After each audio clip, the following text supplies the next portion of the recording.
Welcome to the West Wing Week, your guide to everything that's happening at 1600 Pennsylvania Avenue.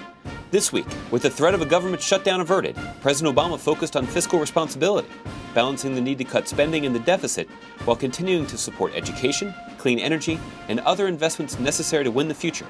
And the Emir of Qatar stopped by. That's April 8th to the 14th, or open for business.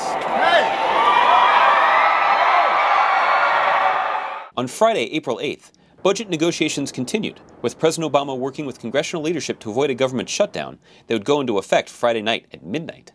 The staffs of all concerned parties had worked through the two previous nights. Around 10 p.m., a deal was struck, and the president went to the Blue Room to announce the compromise to the press and the American people.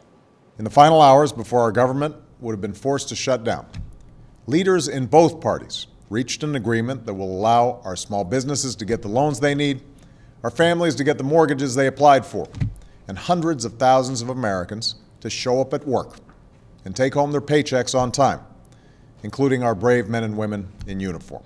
We're going to have to do more. But, we have a lot more to do, but we had to start here. Yeah. On Saturday, April 9th, following the successful resolution of the budget crisis, President Obama made a surprise trip to greet tourists at the Lincoln Memorial, which is only open because of the tough choices included in the 11th hour bipartisan agreement. I just want to say real quick that because Congress was able to settle its differences, that's why this place is open today and everybody's able to enjoy their visit.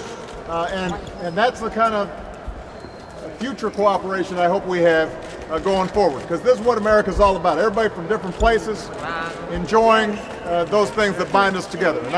And it's wonderful to spend time with you guys. I hope you have a great time. Oh, yeah. On Monday, April 11th, the president had a battery of meetings, including one on Libya, to assess conditions on the ground after the change of command from the U.S. to NATO. The president also went outside to enjoy the warm spring weather. Lovely day. And surprised a tour group of students that the president mentioned in Friday night's speech. How's everybody doing? The 8th graders from Altona Middle School in Longmont, Colorado, had been concerned that their trip to Washington might be canceled due to a government shutdown. The mother of one of the students wrote President Obama a letter. Not only did things work out, but we figured we'd give you a little bonus. Thank you. Thank you. On Tuesday, April 12th, the president and the vice president joined the First Lady and Dr. Biden at the launch of their initiative called Joining Forces to support and honor America's service members and their families. You are so funny. We really can't stop. Where'd you learn how to do that? The event was the first of several in the First Lady and Dr. Biden's two-day tour around the nation to raise awareness about the need to support military families that sacrifice so much for this country. Joining forces is a challenge to every segment of American society to take action, to make a real commitment to supporting and engaging these families. And I want to thank all of you here, because this campaign is the result of everything that so many of you have shared with us and taught us over the past 2 years. On Wednesday, April 13th, the president and the vice president hosted a meeting with the bipartisan House and Senate leadership in the cabinet room. Everybody have a seat, please. To discuss the president's budget framework based on shared prosperity and fiscal responsibility, and that cuts the deficit by $4 trillion over 12 years.